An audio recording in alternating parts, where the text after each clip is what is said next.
အားလုံးပဲမင်္ဂလာပါဒီနေ့တင်ဆက်ပေးမယ့်အကြောင်းအရာတော့ကမ္ဘာပေါ်မှာအလှဆုံးလို့ထင်ရတဲ့အရာတွေကတကယ်တော့အန်ရရှိဆုံးဖြစ်နေရဆိုတာသိကြလား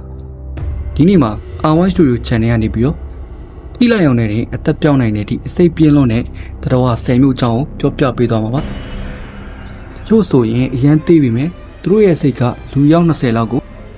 မိနစ်ပိုင်းတွင်တည်စေနိုင်တဲ့အထိကြောက်စရာကောင်းပါတယ်ကဲကျွန်တော်တို့ပတ်ဝန်းကျင်မှာရောဒီလိုကောင်မျိုးတွေရှိနေနိုင်မလားဘယ်တော်တွေကစိတ်ပင်လုံးလဲဆိုတာအတူတူကြည့်လိုက်အောင်ဗျာ Number 1 Fog Jellyfish ကမ္ဘာစိတ်ပင်လုံးတော်လို့ပြောရင်ငွေတွေကိုပဲပြင်းပြင်းတကြပါမယ်တကယ်တော့ဒီဘက်ကိုရတာပင်လယ်တွေက Fog Jellyfish လို့ခေါ်တဲ့ကြည်အောင်ရေမော်ကောင်လေးတွေပါသူတို့ရဲ့အစိတ်ပြင်းမော်ကတော့သူတို့မှာပါတဲ့အစိတ်ဟာနှလုံးအာယုံကြောစနစ်နဲ့ရေပြားဆဲတွေကိုတိုက်ရိုက်တိုက်ခိုက်ပါတယ်သူတို့ရဲ့အစိတ်ဟာတစ်ချိန်နဲ့လူပေါင်း60ကိုတေးစေနိုင်လောက်အောင်ပြင်းထန်ပါတယ်ဒါကြောင့်အစိတ်မိပြီးမိနစ်ပိုင်းတွင်မှာပဲနှလုံးရက်ပြီးတေးဆုံးနိုင်ပါတယ်သူတို့တော့အာရှဩစတြေးလျနောက်ပိုင်းနဲ့ကမ်းလွန်ပင်လယ်ပြင်တွေမှာတွေ့ရတတ်ပါတယ်Number 2 Inland Taipan ကုန်းနှမိုင်းတိုင်ပန်မွေကုန်းမွာမွေထဲမှာ Inland Taipan ကနံပါတ်1အစိတ်ပြင်းဆုံးဖြစ်ပါတယ်သူတို့ကို Fever Snake ကြောင်းမက်ပွေမွေလို့လည်းခေါ်ကြပါတယ်သူတို့ရဲ့အစိတ်ပြင်းပုံကတော့ဒီမွေတွေချက်ကိုက်လိုက်လို့ထွက်လာတဲ့အစိတ်ပမာဏဟာအရွယ်ရောက်ပြီးသားအမျိုးသားရောက်တယောက်တည်စေနိုင်ပါတယ်ထူးခြားချက်ကိုပြောရရင်နော်ကံကောင်းတာတစ်ခုကဒီမွေတွေကလူသူဝေးတဲ့ဩစတြေးလျတဲကန်နာရထဲမှာပဲဒီထိုင်ကြပြီးလူနဲ့တွေ့ရင်ရှောင်ပြေးတတ်တဲ့သဘာဝရှိပါတယ်သူတို့ကတော့ဩစတြေးလျနိုင်ငံအလယ်ပိုင်းတဲကန်နာရထဲမှာပဲတွေ့ရတတ်ပါတယ်Number 3 Blue Ring Autobahn အပြောင်ကွင်းပါရှီပွဲဒီပွဲလေးတွေဟာလက်ပွားတွားစာတော့မရှိပဲအရက်လက်ပပေမဲ့သူတို့ထိမိတာနဲ့ခမားကတင်မင်းနဲ့တွေ့ရမှာပါသူတို့ရဲ့အစိတ်ပြေးမော်ကတော့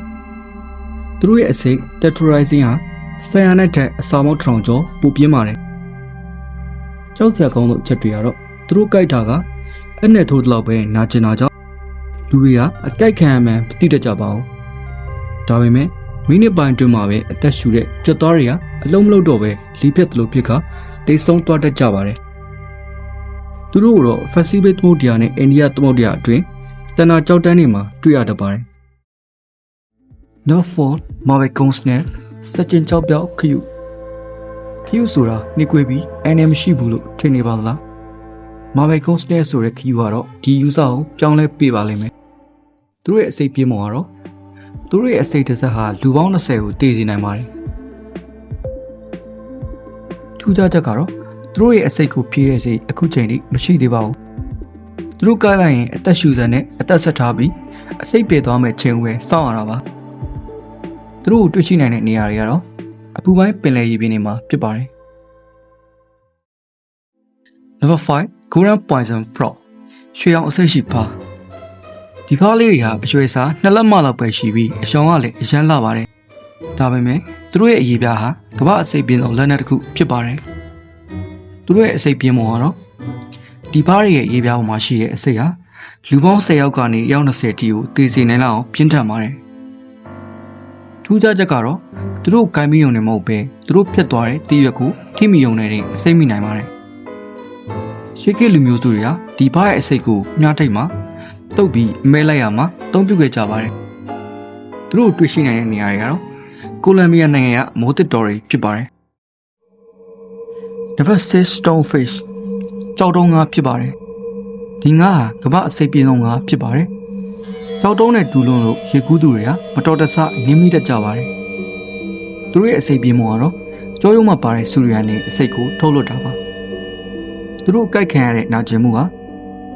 လူတယောက်ရဲ့အယိုးတွေကိုတူနဲ့ထုချင်နေသလောက်ပြင်းထန်တယ်လို့ဆိုကြပါတယ်။ကုသမှုချက်ချင်းမရရင်နိုင်ပိုင်းတွင်တိတ်ဆုံးနိုင်ပါတယ်။သူတို့ကိုတွေ့ရှိနိုင်တဲ့နေရာတွေကတော့ Pacific သမုဒ္ဒရာနဲ့အိန္ဒိယသမုဒ္ဒရာရေတိမ်ပိုင်းတွေမှာဖြစ်ပါတယ်။ Number 7 Brazilian Wandering Spider ဘရာဇီးပင့်ကူလို့ခေါ်ပါတယ်။သူကကမ္ဘာအစိတ်ပြင်းဆုံးပင့်ကူဖြစ်ဂိမ်းနစ်စံချိန်တင်ထားတဲ့ပင့်ကူတစ်မျိုးပါ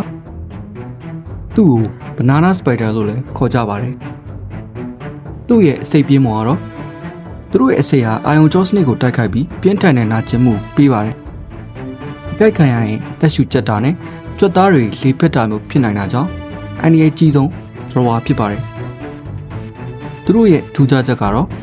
သူတို့ဟာပင့်ကူအိမ်ဆောက်ပြီးနေတာမျိုးမဟုတ်ပဲတောကျမ်းမြေပေါ်မှာလမ်းလျှောက်သွားပြီးအမဲလိုက်တာပါ။တခါတလေမပြောပတ်လေးတွေကြားမှာပုံနေတဲ့လို့လူတွေနဲ့မတော်တဆထိတွေ့မိတတ်ပါတယ်။ဒီပင့်ကူတွေကိုတွေ့ရှိနိုင်တဲ့နေရာတွေကတော့တောင်အမေရိကဖြစ်ပါတယ်။အထူးသဖြင့်ဘရာဇီးနိုင်ငံဖြစ်ပါတယ်။ Number H King Cobra ငုံငံတို့မို့မွေးအောင်မင်းမြန်မာနိုင်ငံမှာလည်းရှိတဲ့ဒီမွေတွေကကမ္ဘာ့အရှေ့ဆုံးအစိတ်ရှိမွေတွေဖြစ်ပါတယ်။သူတို့ရဲ့အစိတ်က Ashland တိုင်ပန်လောက်မပြင်းပေမဲ့သူတို့ကိုက်လိုက်ရင်ထွက်လာတဲ့အစိတ်ဟာအစိတ်ပမာဏအလွန်များပါတယ်။တစ်ချက်ကိုက်လိုက်ုံနဲ့အေယာမစင်မြောင်းကြီးတစ်ကောင်ကိုနိုင်ပိုင်းတွင်တည်ဆုံနိုင်ပါတယ်။သူတို့ရဲ့ထူးခြားချက်ကသူတို့ဟာတခြားမွေတွေကိုပြန်စားတတ်တဲ့မွေမျိုးတွေဖြစ်ပါတယ်။သူတို့ရဲ့အတန်ဟောင်းတလို့မျိုးအတန်ထွက်တတ်ပြီးခန္ဓာကိုယ်ရဲ့သုံးမှုတစ်ပုံကမတ်တရက်ကရမ်းမှုနိုင်ပါတယ်။သူတို့တွေ့ရှိနိုင်တဲ့နေရာတွေကတော့အာရှတိုက်တောင်ပိုင်းနဲ့အရှေ့တောင်အာရှဖြစ်ပါတယ်။ Number 9 Dastraca Scorpion တင်မစ်တမန်ကီမီကယ်လို့ခေါ်ပါတယ်။နာမည်အတိုင်းပဲကီမီကယ်တွေထဲမှာအစိတ်ပြင်းဆုံးမျိုးစစ်ဖြစ်ပါတယ်။သူတို့ရဲ့အစိတ်ဟာအလွန်ပြင်းထန်တဲ့နာကျင်မှုပေးစွမ်းနိုင်ပြီးကလေးငယ်တွေနဲ့လူကြီးပိုင်းတွေအတွက်အသက်အန္တရာယ်စိုးရိမ်ရပါတယ်။ထူးခြားချက်ကတော့သူတို့ရဲ့အစိတ်ဟာအလွန်ဈေးကြီးပါတယ်။သိပ္ပံပညာရှင်တွေဟာဒီအစိတ်ကိုအုံနောက်ကင်ဆာကုသရေးနဲ့စီးကျိုရောဂါစစ်ဆေးရေးမှာအသုံးပြုဖို့လေ့လာနေကြပါတယ်။သူတို့တွေ့ရှိနိုင်တဲ့နေရာတွေကတော့မြောက်အာဖရိကနဲ့အရှေ့အလယ်ပိုင်းဒေသများဖြစ်ပါတယ်။ Number 10 Buffer Fish ငပူတင်းလို့ခေါ်တဲ့ဒီငါးလေးဟာကြီးလိုက်ရင်ချစ်စရာကောင်းပေမဲ့ကမ္ဘာဒုတိယအစိတ်ပြင်းဆုံးကြောရုပ်ရှိသတ္တဝါဖြစ်ပါတယ်။သူတို့ရဲ့အသက်အရေးပြားနဲ့ဥတွေထဲမှာ Tetrarizing လို့ခေါ်တဲ့အစိတ်တွေပြည့်နေပါတယ်။ဒီအစိတ်ဟာဆိုင်ယာနာတက်အစာပေါင်း1200ပိုပြင်းပါတယ်။ထူးခြားချက်ကတော့ဂျပန်နိုင်ငံမှာဖူဂူလို့ခေါ်တဲ့ငပူတင်းဟင်းလျာကိုဈေးကြီးပေးပြီးဝယ်စားကြပါတယ်။ဒါပေမဲ့ကျွမ်းကျင်တဲ့စံပေါ်မှုတွေကပဲအစိတ်တွေကိုကျူးတစိုက်ဖယ်ရှားပြီးချက်ပြော့ရတာပါ။အနည်းငယ်လက်ချော့သွားတာနဲ့စားသုံးသူတွေကချက်ချင်းတိတ်ဆုံးနိုင်ပါတယ်။သူတို့တွေ့ရှိရတဲ့နေရာတွေကတော့ကမ္ဘာတဝန်းရှိအပူပိုင်းပင်လယ်ရေပြင်တွေမှာဖြစ်ပါတယ်။အခုပြောပြသွားတဲ့ကမ္ဘာအစိတ်ပြင်းဆုံးသတ္တဝါ10မျိုးထဲမှာဘယ်ကောင်ကကြောက်စရာကောင်းဆုံးလဲ။ကျွန်တော်ကတော့အစာပိုင်းမှာပါတဲ့ရေပွဲလေးကိုအလှဆုံးနဲ့အကြောက်ဆုံးပဲဗျ။တင်ငယ်ကျွန်တော်ရောဘယ်လိုတင်လဲကွန်မန့်မှာရေးခဲ့အောင်နော်။နောက်ထပ်ဒီလိုမျိုးစိတ်ဝင်စားရကောင်းတဲ့အကြောင်းအရာတွေကိုသိချင်နေဆိုရင်ကျွန်တော်တို့ရဲ့ Urban Studio follow and subscribe လုပ်ထားဖို့မမေ့ပါနဲ့အောင်ဗျ။ဒီဗီဒီယိုလေးကိုကြိုက်တယ်ဆိုရင် like ပေးပြီးတင်ငယ်ချင်းတွေကိုလည်း share ပေးလိုက်ပါအောင်ဗျ။အားလုံးပဲဘေးရန်နေကင်းကြပါစေ။နောက်ဗီဒီယိုတွေမှာပြန်တွေ့ကြပါမယ်။ကျေးဇူးတင်ပါတယ်ဗျ။